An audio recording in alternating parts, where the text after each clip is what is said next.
ഹരേ രാമ രാമ രാമ ഹരേ ഹരേ.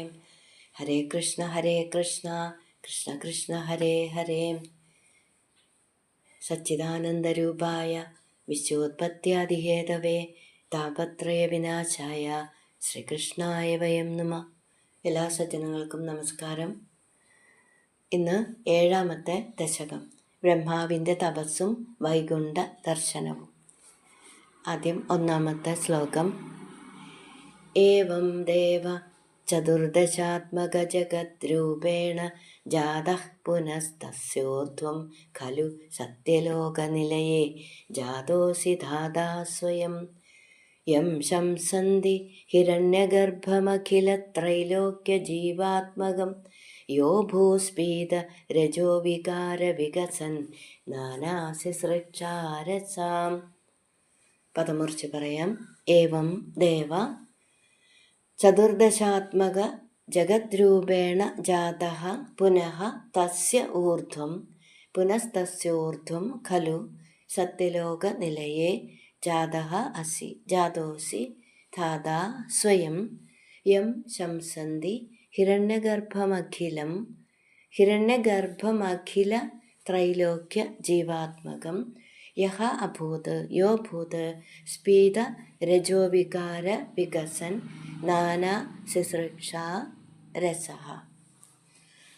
ദേവ ഭഗവാനെ, ഏവം ഇപ്രകാരം, ചതുർദശാത്മക 14 ലോകങ്ങളുടെ രൂപത്തില് ജാതഃ ജാതനായ പ്രത്യക്ഷപ്പെട്ട അവിടുന്ന് പുനഃ വീണ്ടും സ്വന്തം ഇച്ഛയാൽ തസ്യ അതിൻ്റെ ഈ 14 ലോകത്തിൻ്റെ ഊർധ്വം മുകളില് സത്യലോകനിലയെ സത്യലോകം എന്ന പേരായ ഗൃഹത്തില് സത്യലോകസ്ഥാനത്ത് ധാതാ ബ്രഹ്മാവായിട്ട് സൃഷ്ടികർത്താവായിട്ട് ജാതഃ അസി പ്രത്യക്ഷപ്പെട്ടു.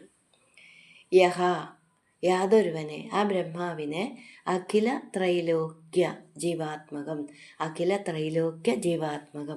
3 ലോകവും ചേർന്ന എന്ന് പറഞ്ഞാൽ 14 ലോകങ്ങളും ചേർന്നത്, 7 ഊർധ്വലോകം 7 അധോലോകം, അങ്ങനെ 3 ലോകവും ചേർന്ന വിരാട് പുരുഷന്റെ ജീവാത്മാവായ ഹിരണ്യഗർഭനെന്ന് ശംസന്തി പുകഴ്ത്തുന്നു, പറയുന്നു. യഹ ആ ഹിരണ്യഗർഭൻ സ്പീത രജോവികാര വർദ്ധിച്ച രജോ ഗുണത്തോടു കൂടിയിട്ട് എന്ന് പറയുമ്പോൾ രജോഗുണം വർദ്ധിച്ചിട്ട് നാനാ പലതരത്തിലുള്ള ശുശ്രൂഷാരസഹ സൃഷ്ടി നടത്തുന്നതിൽ തൽപരനായിട്ട് അഭൂത് ഭവിച്ചു. രജോഗുണം വർദ്ധിക്കുമ്പോഴാണ് അമിതമായ ആഗ്രഹങ്ങൾ ഉണ്ടാവുന്നത്. ഇപ്രകാരം 14 ലോകങ്ങളുടെ രൂപത്തിൽ പ്രത്യക്ഷപ്പെട്ട ഭഗവാൻ ആ ലോകങ്ങളുടെ ഏറ്റവും മുകളിലുള്ള സത്യലോകം എന്നു പേരുള്ള സ്ഥാനത്ത് സൃഷ്ടികർത്താവായ ബ്രഹ്മാവായിട്ട് പ്രത്യക്ഷപ്പെട്ടു. ആ ബ്രഹ്മാവിനെ 3 ലോകവും ചേർന്ന വിരാട് പുരുഷന്റെ ജീവാത്മാവായ ഹിരണ്യഗർഭൻ എന്ന് പറയുന്നു. പ്രപഞ്ചത്തെ മുഴുവൻ ഗർഭത്തിൽ ധരിക്കുന്നവൻ ഹിരണ്യഗർഭൻ. ഇനി 2ാമത്തെ ശ്ലോകം. സോയം വിശ്വവിസർഗദത്തഹൃദയ സംപശ്യമാനസ്വയം ബോധം ഖല്വനവാപ്യ വിശ്വവിഷയം ചിന്താകുലസ്തസ്തിവാൻ താവത്വം ജഗതാം പദേ തപതപേത്യേവം ഹി വൈഹായസീം വാണീമേനമശിശ്രവ ശ്രുതിസുഖാം കുർവം സ്തബഃ പ്രേരണാം. പദമുറിച്ച് പറയാം. സോയം സഹ അയം വിശ്വവിസർഗദത്തഹൃദയഃ സംപശ്യമാനഃ സ്വയം ബോധം ഖലു അനവാപ്യ വിശ്വവിഷയം ചിന്താകുലസ്തസ്തിവാൻ താവത് ത്വം ജഗതാം പദേ തപ ഇതി ഏവം തപതപേത്യേവം ഹി വൈഹായസീം വാണീമേനം അശിശ്രവഃ ശ്രുതി സുഖം കുർവൻ തപഃ പ്രേരണാം കുർവം സ്തബഃ പ്രേരണാം. സഹ അയം ആ ബ്രഹ്മാവ് വിശ്വവിസർഗദത്ത ഹൃദയ വിശ്വത്തെ സൃഷ്ടിക്കുന്നതിൽ ദത്തഹൃദയനായിട്ട് പ്രപഞ്ച സൃഷ്ടി നടത്തണമെന്ന താല്പര്യത്തോടു കൂടിയിട്ട് സ്വയം സംപശ്യമാനഃ തന്നെ നോക്കുന്നവനായിട്ട് വിശ്വവിഷയം ബോധം അനവാപ്യ വിശ്വസൃഷ്ടിയെക്കുറിച്ച് പ്രപഞ്ചം സൃഷ്ടിക്കുന്നതിനെക്കുറിച്ച് ബോധം അനവാപ്യ യാതൊരറിവും കിട്ടാതെ ചിന്താകുല തസ്തിവാൻ ചിന്താകുലനായിട്ട് ഇരുന്നു. ജഗതാം പദേ ലോകത്തിൻ്റെ പതിയായ ഭഗവാനെ താവത് അപ്പോൾ തും അവിടുന്ന് തപഹ പ്രേരണാം കുർവൻ തപസ് ചെയ്യാനുള്ള പ്രേരണയെ ചെയ്തുകൊണ്ട് പ്രേരിപ്പിച്ചിട്ട് തപസ്സു ചെയ്യൂ ഇതി ഏവം എന്നിങ്ങനെ എന്നിങ്ങനെ ശ്രുതിസുഖാം കാതുകൾക്ക് ഇമ്പമുണ്ടാക്കുന്ന ശ്രുതിമധുരമായ വൈഹായസീം വാണിയും ആകാശവാണിയെ അശരീരി വാക്കിനെ ഏനം ബ്രഹ്മാവിനെ അശിശ്രവ കേൾപ്പിച്ചു. അങ്ങനെ ഹിരണ്യഗർഭനായ ആ ബ്രഹ്മാവ് സൃഷ്ടി നടത്താനുള്ള താല്പര്യത്തോടു കൂടിയിട്ട് തന്നെ നോക്കുന്നവനായിട്ട് പ്രപഞ്ചം സൃഷ്ടിക്കുന്നതിനെക്കുറിച്ച് യാതൊരു അറിവും കിട്ടാതെ അതിനെപ്പറ്റി തന്നെ ചിന്തിച്ചു കൊണ്ടേയിരുന്നു. ആ സമയത്ത് ഭഗവാൻ തപസ്സു ചെയ്യാൻ പ്രേരിപ്പിച്ചുകൊണ്ട് തപ എന്ന കാതുകൾക്ക് ഇമ്പമേകുന്ന തരത്തിലുള്ള അശരീരി വാക്ക് ബ്രഹ്മാവിനെ കേൾപ്പിച്ചു. ബ്രഹ്മാവിന് പലതും സൃഷ്ടിക്കണമെന്നുള്ള ആഗ്രഹമുണ്ടായിരുന്നു. എന്നിരുന്നാലും എങ്ങനെയാണ് സൃഷ്ടി നടത്തുന്നത് എന്ന് എത്ര ആലോചിച്ചിട്ടും മനസ്സിലായില്ല. പൂർവകൽപ്പത്തിൽ സൃഷ്ടി നടത്തിയതാണെങ്കിലും പ്രളയം കഴിഞ്ഞ് അടുത്ത കൽപ്പം തുടങ്ങിയപ്പോൾ പൂർവകൽപ്പത്തിലെ പ്രപഞ്ചത്തിൻ്റെ ഓർമ്മ തീരെ ഉണ്ടായിരുന്നില്ല. തപസ്സുകൊണ്ട് മാത്രമാണ് പൂർവകൽപ്പത്തിലെ പ്രപഞ്ചത്തിൻ്റെ സ്മൃതി ഉണ്ടാകുന്നത് എന്ന് തപ എന്ന അശരീരി വാക്കിലൂടെ ഭഗവാൻ ബ്രഹ്മാവിനെ ഉപദേശിച്ചു. ഇനി മൂന്നാമത്തെ ശ്ലോകം. കോസൗ മാമവദത് പുമാനിധി ജലാപൂർണേ ജഗന്മണ്ഡലേ ദിക്ഷുദ്വീക്ഷ്യ കിമപ്യനീക്ഷിതവദ വാക്യാർത്ഥമുത്പശ്യത ദിവ്യം വർഷസഹസ്രമാത്തതപസാ തേന ത്വമാരാധിതസ്തസ്മൈ ദർശിതവാനസി സ്വനിലയം വൈകുണ്ഠമേകാദ്ഭുതം. പദമുറിച്ച് പറയാം. കഹ അസൗ കോസൗ മാം അവതത് പുമാനിധി ജലാപൂർണേ ജഗന്മണ്ഡലേ ദിക്ഷു ഉദ്വീക്ഷ്യ കിമപി കിമപ്യനീക്ഷിതവത വാക്യാർത്ഥം ഉത്പശ്യത ദിവ്യം വർഷസഹസ്രമാത്തതപസ തേന ത്വം ആരാധിതസ്തസ്മൈ ദർശിതവാനസി സ്വനിലയം വൈകുണ്ഠമേകാദ്ഭുതം. കഹ അസൗ പുമാൻ ഏതൊരാളാണ് മാം എന്നോട് അവതത് പറഞ്ഞത് ഇതി എന്ന് ജലാപൂർണേ ജഗന്മണ്ഡലേ വെള്ളം നിറഞ്ഞ ലോകങ്ങൾക്കകത്ത് എന്ന് പറയുമ്പോൾ ഭഗവാൻ ആദ്യം സൃഷ്ടിച്ചത് കാരണജലമാണ്. ആ ജലത്തിലാണ് വിരാട് പുരുഷനെ സൃഷ്ടിച്ചത്. ആ വിരാട് പുരുഷന്റെ ശിരസ്ഥാനത്താണ് സത്യലോകത്തിലാണ് ബ്രഹ്മാവ് പ്രത്യക്ഷപ്പെടുന്നത്. അങ്ങനെയാണ് ജലാപൂർണേ ജഗന്മണ്ഡലേ വെള്ളം നിറഞ്ഞ ലോകങ്ങൾക്കകത്ത് എന്ന് പറഞ്ഞിരിക്കുന്നത്. ദിക്ഷു ഉദ്വീക്ഷ്യ എല്ലാ ദിക്കുകളിലും നോക്കിയിട്ട് കിമപി ഒന്നും തന്നെ അനീക്ഷിതവത കാണാൻ സാധിക്കാതെ വാക്യാർത്ഥം വാക്കിൻ്റെ അർത്ഥം തപ എന്ന വാക്കിൻ്റെ അർത്ഥം ഉത്പശ്യത സ്വയം ആലോചിച്ചിട്ട് മനസ്സിലാക്കിയിട്ട് 1000 ദിവ്യവർഷങ്ങൾ 1000 ദിവ്യവർഷങ്ങൾ തേന ബ്രഹ്മാവിൻ്റെ തപസ്സുകൊണ്ട് ത്വം അവിടുന്ന്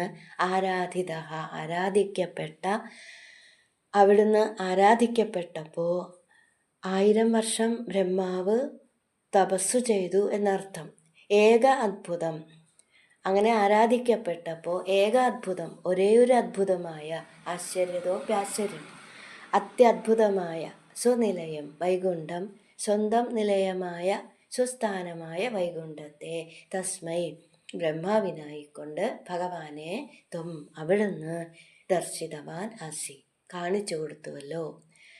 അപ്പം അങ്ങനെ സൃഷ്ടി നടത്തണമെന്ന ആഗ്രഹമുണ്ടെങ്കിലും അത് എങ്ങനെയാവണം എന്നറിയാതെ ബ്രഹ്മാവ് ദുഃഖിച്ചിരിക്കുന്ന സമയത്ത് തപ തപ എന്ന ഒരു അശരീരി വാക്ക് കേൾക്കാണ്. ആരാണിത് പറഞ്ഞത് എന്നറിയാനായിട്ട് ബ്രഹ്മാവ് ചുറ്റും നോക്കി. ജലമല്ലാതെ ഒന്നും കാണാൻ കഴിഞ്ഞില്ല. അപ്പം അങ്ങനെ നിരന്തരമായ ചിന്തയിലൂടെ തപ എന്ന വാക്കിൻ്റെ അർത്ഥം സ്വയം മനസ്സിലാക്കിയിട്ട് 1000 സംവത്സരം ഭഗവാനെ തപസ് ചെയ്തപ്പോൾ ഭഗവാൻ സ്വസ്ഥാനമായ അത്യദ്ഭുതമായ വൈകുണ്ഠലോകത്തെ ബ്രഹ്മാവിന് കാണിച്ചു കൊടുത്തു. ഇനി 4ാമത്തെ ശ്ലോകം. മായാ യത്ര കഥാഭിനോ വികുരുതേ ഭാതേ ജഗദ്ഭ്യോ ബഹി ശോകക്രോധവിമോഹ സാധുസമുഖാ ഭാവാസ്തു ദൂരം ഗതാ സാന്ദ്രാനന്ദചരീ ച യത്ര പരമജ്യോതിപ്രകാശാത്മകേ തത്തേ ധാമ വിഭാവിതം വിജയതേ വൈകുണ്ഠരൂപം വിഭോം. പദം മുറിച്ച് പറയാം. മായ യത്ര കഥാപി നോ വികുരുതേ ഭാതേ ജഗദ്ഭ്യോ ബഹിഃ ശോകക്രോധ വിമോഹ സാധ്വസ മുഖാം ഭാവാസ്തു ദൂരം ഗതാഃ സാന്ദ്രാനന്ദചരീ ച യത്ര പരമജ്യോതി പ്രകാശാത്മകേ തത്തേ തത് തേ ധാമ വിഭാവിതം വിജയതേ വൈകുണ്ഠരൂപം വിഭോ.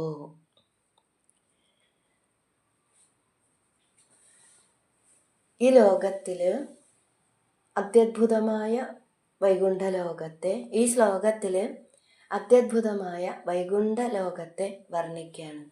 ഹേ വിഭോ, ഗുരുവായൂരപ്പ, ജഗദ്ഭ്യ ലോകങ്ങളുടെ എല്ലാം ബഹിഹി പുറത്ത്, ഭാതേ വിളങ്ങുന്ന, എത്ര യാതൊരു സ്ഥലമുണ്ടോ അവിടെ എന്ന് പറയുമ്പോൾ വൈകുണ്ഠത്തിൽ കഥാപി ഒരിക്കലും മായ ന വികുരുതേ മായ ഭേദബോധം ജനിപ്പിക്കുന്നില്ല. രാഗദ്വേഷാദികൾ, ഞാൻ എൻ്റെ എന്ന ഭേദബുദ്ധി ഇവയൊന്നും മായ ജനിപ്പിക്കുന്നില്ല. ശോക ക്രോധ വിമോഹ സാധ്വസ മുഖാഹ ദുഃഖം, കോപം, മൗഢ്യം, ഭയം മുതലായ ഭാവാഹ തു മനോഭാവങ്ങളാകട്ടെ ദൂരം ഗതാഹ ദൂരത്താകുന്നു. പരമജ്യോതിപ്രകാശാത്മകെ അത്രയും തേജോമയമായ വൈകുണ്ഠം സൂര്യൻ്റെ പ്രഭ പോലും മങ്ങിപ്പോകുന്ന വിധത്തിൽ അത്രമാത്രം തേജോമയമാണ് വൈകുണ്ഠം എന്നാണ് പറയുന്നത്.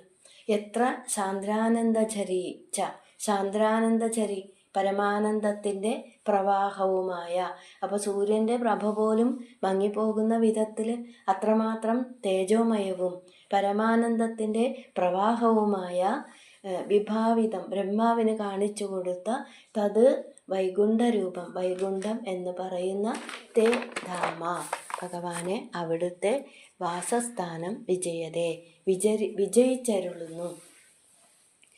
ഭഗവാനെ എല്ലാ ലോകങ്ങളുടെയും പുറത്ത് വിളങ്ങിക്കൊണ്ടിരിക്കുന്ന ആ വൈകുണ്ഠത്തിൽ ഭേദബോധം ഉണ്ടാകുന്നില്ല. ദുഃഖം, കോപം മുതലായ മനോഭാവങ്ങൾ തീരെയും ഇല്ല. അത്യന്തം തേജോമയമായ വൈകുണ്ഠം പരമാനന്ദപ്രദമാണ്. ഭഗവാൻ ബ്രഹ്മാവിന് കാണിച്ചു കൊടുത്ത സ്വസ്ഥാനമായ വൈകുണ്ഠത്തിൽ മായ പ്രവേശിക്കുന്നില്ല. അതുകൊണ്ട് തന്നെ മായാകാര്യങ്ങളോ കാമക്രോധാദികളായ മനോഭാവങ്ങളോ ഒന്നും തന്നെ അവിടെ ഇല്ല എന്നാണ്. അവിടെ സച്ചിദാനന്ദം മാത്രമാണുള്ളത്. ഇതുപോലെ ഒരു ലോകം വേറെ ഇല്ലാത്തത് കൊണ്ടാണ് അത്യദ്ഭുതം, ഏകാത്ഭുതം എന്നൊക്കെ വൈകുണ്ഠത്തെ വിശേഷിപ്പിച്ചിരിക്കുന്നത്. ഇനി 5ാമത്തെ ശ്ലോകം. യസ്മിന്നാമ ചതുർഭുജ ഹരിമണിശ്യാമാവതാദദ്വിഷോ നാനാഭൂഷണരത്നദീപിതദിശോ രാജദ്വിമാനാലയാ ഭക്തിപ്രാപ്ത തഥാവിധോന്നതപദാ ദീപ്യന്തി ദിവ്യാജനാസ്തത്തേ ധാമ നിരസ്ത സർവശമലം വൈകുണ്ഠരൂപം ജയേത്. പദമുറിച്ച് പറയാം. യസ്മിൻ നാമ ചതുർഭുജ ഹരിമണി ശ്യാമാ അവതാത ദ്വിഷഃ ശ്യാമാവതാത ദ്വിഷോ നാനാഭൂഷണ രത്നദീപിത ദിശഃ രാജത് വിമാനാലയാഃ ഭക്തി പ്രാപ്ത തഥാവിധ ഉന്നത പദ ദീപ്യന്തി ദിവ്യ ജനാഃ തത്തേ ജനാസ്തത്തേ തത് തേ തത്തേ ജനാഃ തത് തേ ജനാസ്തത്തേ ധാമ നിരസ്ത സർവശമലം വൈകുണ്ഠരൂപം ജയേത്. യസ്മിൻ നാമ വൈകുണ്ഠം എന്നു പേരുള്ള ലോകത്തിലെ ചതുർഭുജാഹ 4 കൈകൾ, ശംഖചക്ര ഗദാപത്മം ധരിച്ച 4 കൈകളോട് കൂടിയവർ ചതുർഭുജന്മാർ. ഹരിമണി ഇന്ദ്രനീലക്കല്ല്, ഹരിമണി ശ്യാമ ഇന്ദ്രനീലക്കല്ല് പോലെ ശ്യാമവർണ്ണത്തിലുള്ള അവതാത നിർമ്മലമായ ദ്വിഷഃ കാന്തി ഇന്ദ്രനീലക്കല്ലിൻ്റെ കാന്തിയോടുകൂടിയ നാനാഭൂഷണ രത്നദീപിത ദിശ ഭൂഷണം ആഭരണം, ദീപിതം ശോഭ, ദിശ ദിക്ക് രത്നം പതിച്ച ആഭരണങ്ങളുടെ ശോഭയോടുകൂടി ദിക്കുകളെയെല്ലാം പ്രകാശിപ്പിക്കുന്നവരായിട്ട് രാജത് മിന്നിത്തിളങ്ങുന്ന വിമാന ആലയം വിമാനങ്ങളാകുന്ന വാസസ്ഥാനം മിന്നിത്തിളങ്ങുന്ന വിമാനങ്ങൾ വാസസ്ഥലം ആയിട്ടുള്ളവരും ഭക്തിപ്രാപ്ത ഭക്തി കൊണ്ട് പ്രാപിച്ചതും തഥാവിധ അതുപോലെ തന്നെ ഉന്നത പദാഹ ഉയർന്ന നിലയിൽ എത്തിച്ചേർന്നിട്ടുള്ളതുമായ ദിവ്യാഹ ജനാഹ ദിവ്യജനങ്ങളാണ് ദീപ്യന്തി അവിടെ വിളയാടുന്നത്. നിരസ്ത സർവശമലം സർവമാലിന്യങ്ങളും ഇല്ലാതായ വൈകുണ്ഠരൂപം വൈകുണ്ഠം എന്ന് പറയുന്ന തേ തത് ധാമ അങ്ങയുടെ ആ ലോകം ജയേത് ജയിക്കട്ടെ, എൻ്റെ മനസ്സിൽ തെളിഞ്ഞ് പ്രകാശിക്കട്ടെ. അപ്പോൾ ഇവിടെ വൈകുണ്ഠവാസികളുടെ രൂപത്തെ വർണ്ണിക്കുകയാണ്. വൈകുണ്ഠവാസികളെല്ലാം തന്നെ ഭഗവാനെ പോലെ ശംഖചക്ര ഗദാപത്മം ധരിച്ച 4 തൃക്കൈകളോട് കൂടിയവരാണ്. ഇന്ദ്രനീലക്കല്ലിൻ്റെ കാന്തിയോട് കൂടിയവരാണ്. രത്നം പതിച്ച ആഭരണങ്ങളുടെ ശോഭ കൊണ്ട് ദിക്കുകളെയെല്ലാം പ്രകാശിപ്പിക്കുന്നവരാണ്. മിന്നിത്തിളങ്ങുന്ന വിമാനങ്ങൾ വാസസ്ഥാനമായിട്ടുള്ളവരാണ്. ഇവിടെയുള്ളവരെല്ലാം വിഷ്ണുവിൻ്റെ സാരൂപ്യം പ്രാപിച്ചവരാണ്. 4 സിദ്ധികളാണ് ഭക്തന്മാർക്ക് ലഭിക്കേണ്ടതായിട്ടുള്ളത്. സാലോക്യം, സാമീപ്യം, സാരൂപ്യം, സായുജ്യം. സാലോക്യം എന്നത് ഭഗവാന്റെ ലോകത്തെത്തുക, സാമീപ്യം എന്ന് പറയുമ്പോൾ ഭഗവാന്റെ അടുത്തിരിക്കുക, സാരൂപ്യം ഭഗവാന്റെ രൂപത്തെ പ്രാപിക്കുക, ഇനി സായുജ്യം ഭഗവാനിൽ ലയിക്കുക. വൈകുണ്ഠത്തിലുള്ളവർ എല്ലാവരും സാരൂപ്യത്തെ നേടിയവരാണ്. സാരൂപ്യം നേടിയവരെയാണ് അവിടെ കാണാൻ സാധിക്കുന്നത്. അങ്ങനെയുള്ള ഭഗവാന്റെ ആ വൈകുണ്ഠ ലോകം എൻ്റെ മനസ്സിൽ തെളിഞ്ഞു വിളങ്ങണേ എന്ന് മേൽപ്പത്തൂർ പ്രാർത്ഥിക്കുകയാണ്. ഇനി 6ാമത്തെ ശ്ലോകം. നാനാ ദിവ്യവധൂജനൈരഭിവൃതാ വിദ്യുല്ലതാ തുല്യയാ വിശ്വോന്മാദന ഹൃദ്യഗാത്രലതയാ വിദ്യോദിതാ ശാന്തരാം ത്വത്പാദാംബുജ സൗരഭൈകകുതുക ലക്ഷ്മീ സ്വയം ലക്ഷ്യതേ യസ്മിൻ വിസ്മയനീയ ദിവ്യവിഭവം തത്തേ പദം ദേഹി മേ. പദമുറിച്ച് പറയാം. നാനാ ദിവ്യവധൂജനൈഃ അഭിവൃത വിദ്യുല്ലതാ തുല്യയാ വിശ്വോന്മാദന ഹൃദ്യഗാത്രലതയാ വിദ്യോദിത ശാന്തര ത്വത് പാദാംബുജ സൗരഭൈകകുതുക ലക്ഷ്മീ സ്വയം ലക്ഷ്യതേ യസ്മിൻ വിസ്മയനീയ ദിവ്യവിഭവം തത്തേ പദം ദേഹി മേ. നാനാ ദിവ്യവധൂജനൈഃ അനേകം ദിവ്യജനങ്ങളാൽ അഭിവൃത ചുറ്റപ്പെട്ടും അനേകം ദിവ്യസ്ത്രീകൾ ചുറ്റും നിന്ന് സേവിച്ചുകൊണ്ടും വിദ്യുല്ലത തുല്യയ മിന്നൽ കൊടികൾക്ക് തുല്യമായതും വിശ്വ വിശ്വത്തെ മോഹിപ്പിക്കുന്ന ഹൃദ്യഗാത്ര ലതയ മനോഹരവും കോമളവുമായ ശരീരം കൊണ്ട് വിദ്യോതിത ശാന്തര, ദിക്കുകളെയെല്ലാം പ്രകാശിപ്പിച്ചുകൊണ്ടും. ലക്ഷ്മി ദേവി ത്വത് പാദാംബുജ സൗരഭ ഏക കുതുക, ഭഗവാനെ അങ്ങയുടെ തൃപ്പാദങ്ങളുടെ സൗരഭ്യത്തിൽ തന്നെ ആസക്തിയോടുകൂടിയിട്ട് യസ്മിൻ യാതൊരിടത്തിലാണോ സ്വയം ലക്ഷ്യത്തെ പ്രത്യക്ഷമായിട്ട് കാണുന്നത്, യാതൊരിടത്താണോ ലക്ഷ്മി ദേവിയെ പ്രത്യക്ഷമായിട്ട് തന്നെ കാണാൻ സാധിക്കുന്നത്, വിസ്മയമുളവാക്കുന്ന അത്ഭുതമുളവാക്കുന്ന ദിവ്യവിഭവം ദിവ്യവസ്തുക്കളോടുകൂടിയ തേ തത് പദം, അങ്ങയുടെ ആ വൈകുണ്ഠത്തെ മേ ദേഹി എനിക്ക് തന്നാലും. അപ്പോൾ സമ്പത്തിൻ്റെ ദേവതയായ ലക്ഷ്മി ദേവി മിന്നൽ പോലെയാണെന്നാണ് പറയുന്നത്. മിന്നൽ കൊടി വന്നു പോകുന്നതാണ്, എവിടെയും സ്ഥിരമായി നിൽക്കുന്നതല്ല. സമ്പത്തും അങ്ങനെയാണ്, സ്ഥിരമായി നിൽക്കില്ല, ഏറ്റക്കുറച്ചിലുകൾ ഉണ്ടായിക്കൊണ്ടേയിരിക്കും.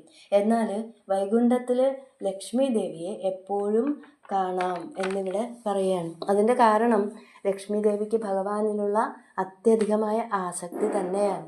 ഭഗവാന്റെ പാദാംബുജ സൗരഭ്യത്തിലെ പാദ തുളസിയുടെ ഗന്ധം അതിൽ അത്യധികം ആകൃഷ്ടയായിട്ട് എന്ന് പറയുമ്പോൾ ആ ആസക്തിയെ വണ്ടിനോട് ഉപമിക്കാറുണ്ട്. വണ്ട് ഒരു പുഷ്പത്തിലും അധിക സമയം ഉറച്ചു നിൽക്കാറില്ല. അതുപോലെ തന്നെ ലക്ഷ്മി ദേവിയും ആരിലും സ്ഥിരമായിട്ട് നിൽക്കില്ല എന്നാണ്. എന്നാൽ താമരപ്പൂവിലെ വണ്ടുകൾ കുറച്ചു നേരം നിൽക്കാറുണ്ട് അത്രേ. അതുപോലെ ഭഗവാന്റെ പാദാംബുജ തൽപരയായ ലക്ഷ്മി ഭഗവതിയെ വൈകുണ്ഠത്തിൽ പ്രത്യക്ഷമായിട്ട് തന്നെ കാണാമെന്ന് ഈ ശ്ലോകത്തിൽ പറയാൻ. തത് തേ പദം മേ ദേഹി, എനിക്ക് ആ വൈകുണ്ഠത്തെ തരണേ എന്ന് പ്രാർത്ഥിക്കുമ്പോൾ അവിടെയുള്ള ഭക്തന്മാരെ പോലെ ഭഗവാന്റെ രൂപത്തെ പ്രാപിക്കുക എന്ന ഭഗവത് സാരൂപ്യത്തെ തന്ന് അനുഗ്രഹിക്കണം എന്ന് പറയുന്നു. ഇനി 7ാമത്തെ ശ്ലോകം. തത്രൈവം പ്രതിദർശിതേ നിജപദേ രത്നാസനാധ്യാസിതം ഭാസ്വത്കോടിലസത് കിരീടകടകാദ്യാകൽപദീപ്രാകൃതി ശ്രീവത്സാങ്കിതമാത്ത കൗസ്തുഭമണിഛായാരുണം കാരണം വിശ്വേഷാം തവ രൂപമൈക്ഷത വിധിസ്തത്തേ വിഭോ ഭാതുമേ. തത്രൈവം പ്രതിദർശിതേ നിജപദേ രത്നാസന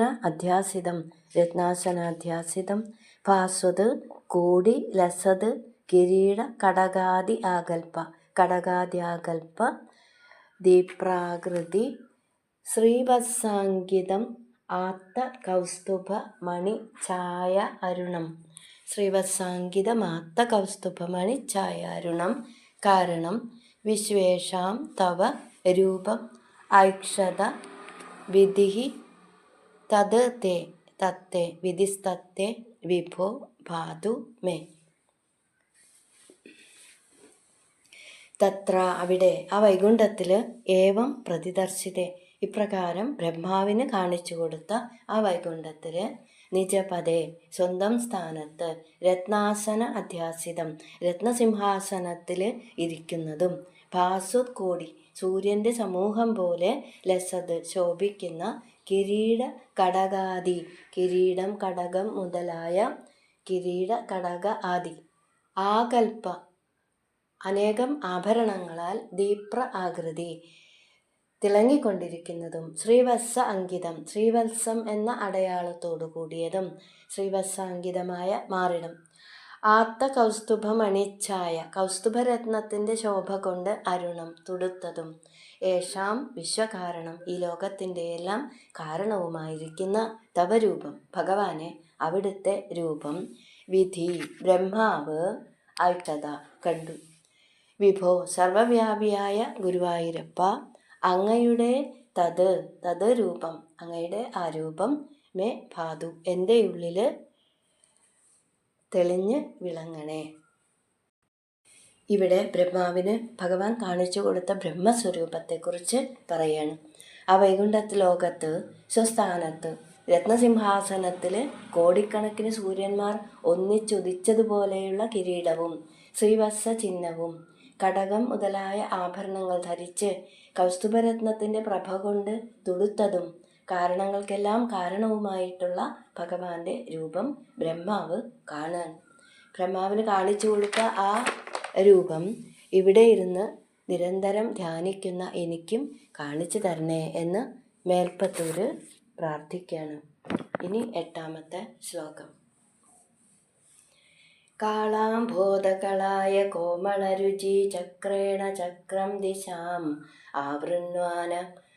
ആവൃണ്വാനമുദാരമന്ദഹസിതസ്യന്തപ്രസന്നാനനം രാജത്കമ്പുകതാരി പങ്കജതര ശ്രീമദ്ഭുജാമണ്ഡലം സൃഷ്ടുസ്തുഷ്ടികരം വപുസ്തവ വിഭോ മദ്രോഗമുദ്വാസയേത്.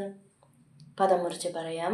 കാളാംബോധ കളായ കോമളരുചി ചക്രേണ ചക്രം ദിശാം ആവൃണ്വാനം ഉദാരമന്ദഹസിതസ്യന്ത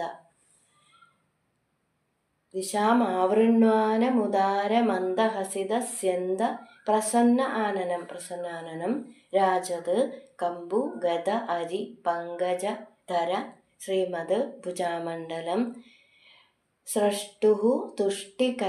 സൃഷ്ടുസ്തുഷ്ടികരം വപുസ്തവ വിഭോ മദ്രോഗം ഉദ്വാസയേത്.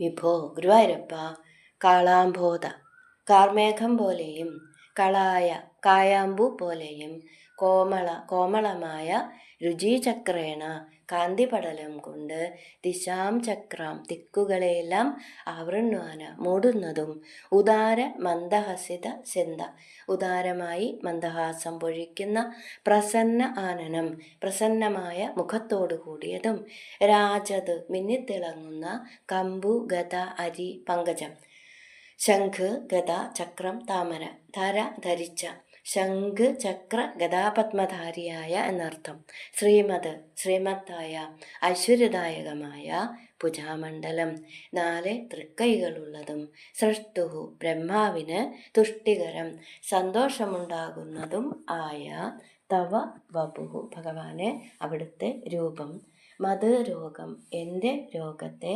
ഉദ്വാസയത് അകറ്റിത്തരണേ.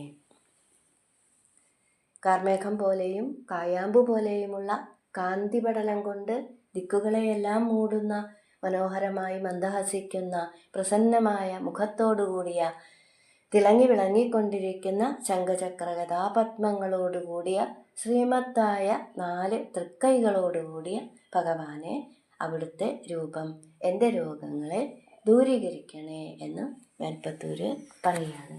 ഇനി 9ാമത്തെ ശ്ലോകം.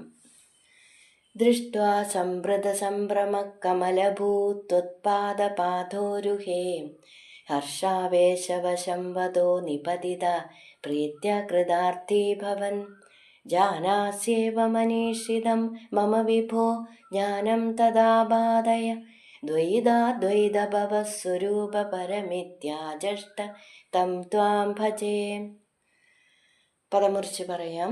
ദൃഷ്ട്വാ സംഭൃത സംഭ്രമ കമലഭൂഹു ത്വത് പാദപാദോരുഹേ ഹർഷ ആവേശ വശംവദഃ നിപതിതഃ പ്രീത്യ കൃതാർത്ഥീ ഭവൻ ജാനാസ്യേവ മനീഷിതം മമ വിഭോ ജ്ഞാനം തദാബാധയ ദ്വൈത അദ്വൈത ഭവത് സ്വരൂപപരം ഇതി ആജഷ്ട ദ്വൈതാദ്വൈത ഭവസ്വരൂപപരമിത്യാജഷ്ട തം ത്വാം ഭജേ. ദൃഷ്ട കണ്ടിട്ട് ഭഗവാനെ കണ്ടിട്ട് സംഭൃത സംഭ്രമ പരിഭ്രമത്തോടു കൂടിയിട്ട് കമലഭൂ ബ്രഹ്മാവ് ത്വത് പാദോരുഹെ അങ്ങയുടെ പാദാരവിന്ദത്തിൽ ഹർഷ ആവേശ വശംവദ ആനന്ദപരവശനായിട്ട് നിപതിത വീണ് നമസ്കരിച്ചിട്ട് പ്രീത്യ സന്തോഷത്തോടു കൂടിയിട്ട് കൃതാർത്ഥീഭവൻ കൃതാർത്ഥനായിട്ട് വിഭോ ഭഗവാനെ മമ മനീഷിതം എൻ്റെ ആഗ്രഹം ജാനാസി ഏവ അറിയുന്നുണ്ടല്ലോ. ഏവ എന്ന് പറഞ്ഞാൽ തന്നെ അറിയുന്നുണ്ട് എന്നത് ഉറപ്പാണ്. അവിടെ ഉറപ്പിച്ച് പറയാണ് എൻ്റെ ആഗ്രഹം അറിയുന്നുണ്ട് എന്നത് തീർച്ചയാണ്. ദ്വൈത അദ്വൈത ഭവത് സ്വരൂപപരം. ദ്വൈതം അദ്വൈതം എന്ന രണ്ട് വിധത്തിലുള്ള ഭവത് സ്വരൂപപരം, അവിടുത്തെ സ്വരൂപത്തെക്കുറിച്ച് ദ്വൈതം അദ്വൈതം എന്ന് പറയുമ്പോൾ പ്രപഞ്ചം ബ്രഹ്മം എന്ന രണ്ട് വിധത്തിലുള്ള അറിവ്. മായയെ ആശ്രയിച്ച് പലവിധ രൂപങ്ങൾ സ്വീകരിച്ചിട്ടുള്ള ഭഗവാന്റെ ദ്വൈത രൂപത്തിൻ്റെ അറിവുണ്ടായാൽ മാത്രമാണ് സൃഷ്ടി നടത്താൻ സാധിക്കുന്നത്. എന്നാൽ എല്ലാം ഒന്നാണ് എന്ന അദ്വൈത ബോധം ഇല്ലാതിരുന്നാൽ കർമ്മബന്ധം ഉണ്ടാവുകയും ചെയ്യും. ഒന്നായ നിന്നയിഹ രണ്ടെന്ന് കണ്ടളവിലുണ്ടായൊരിണ്ടൽ ബധ ഉണ്ടാവതല്ല മമ. ഹരിനാമ കീർത്തനം. ദ്വൈതം എന്നാൽ രണ്ടായിട്ട് കാണുക. ദ്വേ രണ്ട്. തത് ജ്ഞാനം ആപാദയ. തത് ജ്ഞാനം ആ അറിവ് എന്ന് പറയുമ്പോൾ ദ്വൈതം അദ്വൈതം, ദ്വൈത സ്വരൂപത്തിൻ്റെയും അദ്വൈത സ്വരൂപത്തിൻ്റെയും അറിവ്. ആപാദയ മമ ആപാദയ, എനിക്ക് ഉണ്ടാക്കിത്തരണേ എന്ന് പ്രാർത്ഥിക്കുകയാണ്. ഇവിടെ ഭഗവാൻ ബ്രഹ്മാവിനെ തൻ്റെ രൂപം കാണിച്ചു കൊടുത്തപ്പോൾ ആ രൂപം കണ്ട ബ്രഹ്മാവ് പരിഭ്രമത്തോടു കൂടിയിട്ട് ആ തൃപ്പാദത്തിൽ വീണ് നമസ്കരിക്കുകയാണ്. അങ്ങനെ അത്യധികം സന്തോഷത്തോടു കൂടിയിട്ട് കൃതാർത്ഥനായിട്ട് ഭഗവാനോട് പറയുകയാണ്, ഭഗവാനെ, എൻ്റെ ആഗ്രഹം എന്താണെന്ന് അവിടത്തേക്ക് അറിയാമെന്ന് എനിക്ക് ഉറപ്പുണ്ട്. അപ്പോൾ സർവഭൂത അന്തസ്ഥിതനാണ് ഭഗവാൻ അല്ലേ? അതുകൊണ്ട് തന്നെ ഭഗവാനോട് ഒന്നും അങ്ങോട്ട് പറയാതെ തന്നെ ഭഗവാൻ അത് അറിയും. സർവഭൂതങ്ങളുടെയും അന്തര്യാമിയായതുകൊണ്ട് മനസ്സിൽ വിചാരിച്ചാൽ പോലും ഭഗവാൻ അത് അറിയുന്നതാണ്. ഇവിടെ ബ്രഹ്മാവ് പറയുകയാണ്, ഭഗവാനെ, അവിടുത്തെ ദ്വൈതവും അദ്വൈതവുമായ സ്വരൂപത്തെക്കുറിച്ചുള്ള അറിവ് എനിക്ക് തരണേ. അടുത്തത് 10ാമത്തെ ശ്ലോകം. ആദാമ്രേ ചരണേ വിനമ്രമഥതം ഹസ്തേന ഹസ്തേ സ്പൃശൻ ബോധസ്തേ ഭവിത ന സർഗവിധിഭിർബന്ധോപി സഞ്ജായതേ. ഇത്യാഭാഷ്യഗിരം പ്രദോഷ്യ നിതരാം തച്ചിത്തഗൂഢസ്വയം സൃഷ്ടൗ തം സമുദൈരയ സ ഭഗവൻ ഉല്ലാസയോല്ലാഖതാം. പദമുറിച്ച് പറയാം. ആദാമ്രേ ചരണേ വിനമ്രം അഥ, വിനമ്രമഥ തം ഹസ്തേന ഹസ്തേ സ്പൃശൻ ബോധഃ തേ ഭവിത, ബോധസ്തേ ഭവിത ന സർഗവിധിഭിഃ ബന്ധഃ അപി സർഗവിധിഭിർബന്ധോപി സഞ്ജായതേ. ഇതി ആഭാഷ്യ ഗിരം, ഇത്യാഭാഷ്യ ഗിരം പ്രദോഷ്യ നിതരാം തത് ചിത്തഗൂഢഃ, തച്ചിത്തഗൂഢഃ സ്വയം സൃഷ്ടൗ തം സമുദൈരയഃ സ ഭഗവൻ ഉല്ലാസയഃ ഉല്ലാഖതാം. ഉല്ലാസയ ഉല്ലാഖതാം, ഉല്ലാസയോല്ലാഖതാം. അതിനുശേഷം ആദാമ്രേ ചുവന്ന ചരണേ പാദാരവിന്ദത്തിൽ വിനമ്രം തം വീണ് നമസ്കരിച്ച തം ബ്രഹ്മാവിന് ഹസ്തേന കൈകൊണ്ട് ഹസ്തേ സ്പൃശൻ കയ്യിൽ